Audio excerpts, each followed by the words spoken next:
Sports journalist Clay Travis receives criticism for linking Nets star Kyrie Irving's career-high score of 60 in the team's win over the Orlando Magic to the player's COVID-19 vaccine status. Oh, can you imagine? Do you know how great our country is that that's what we got to worry about? Think about it. That's what we got to worry about. We're worried about sports journalist Clay Travis, his tweet. We worry about tweets. Do you know what I do with tweets? Can I tell you? I'm going to talk about this tonight at a speech I'm giving. So I knew Andrew Luck was not all in. Like the Colts were lying. I was saying it on my show because I had one of Andrew Luck's people.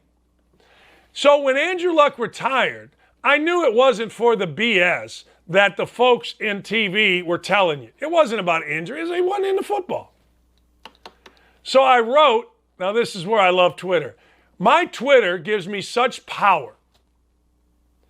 I'm at a wedding when Andrew Luck retires. And I'm at a wedding of my friend Kevin Custer's son, Danny. So Danny's wedding, everybody's phones are buzzing. Everyone's phones are buzzing. Hey, look at this. Andrew Luck retired. So I know all the people at the wedding, they're asking me my opinion. I'm like, I'm not surprised even a little bit. I've been saying on my show, he ain't into football. Jimmy Irsay said to everybody. All right, let me get back to Twitter. Jimmy Irsay said it's the 6 inches between his ears 2 years before.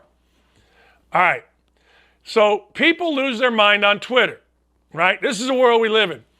So we're smoking a cigar, my two high school buddies, Kevin Custer and Cam Safali.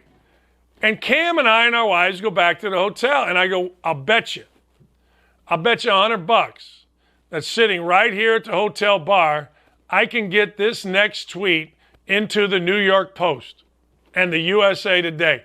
$100 bet. And we're just laughing, right?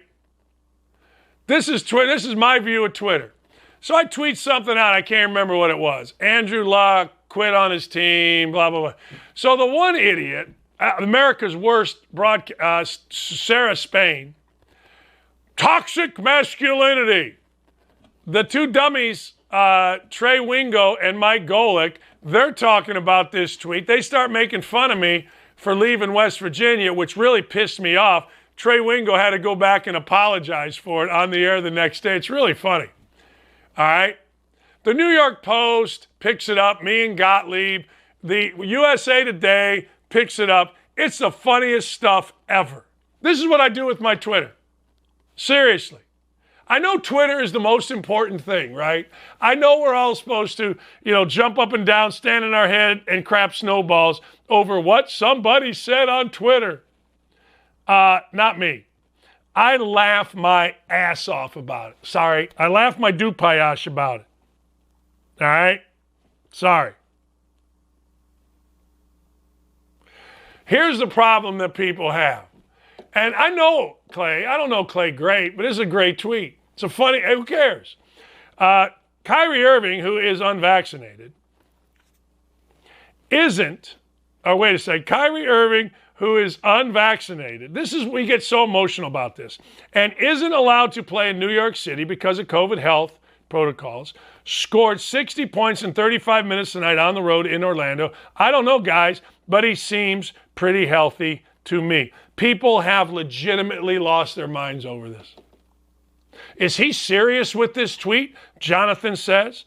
My friend Mark Boyle, as usual, he misses the boat.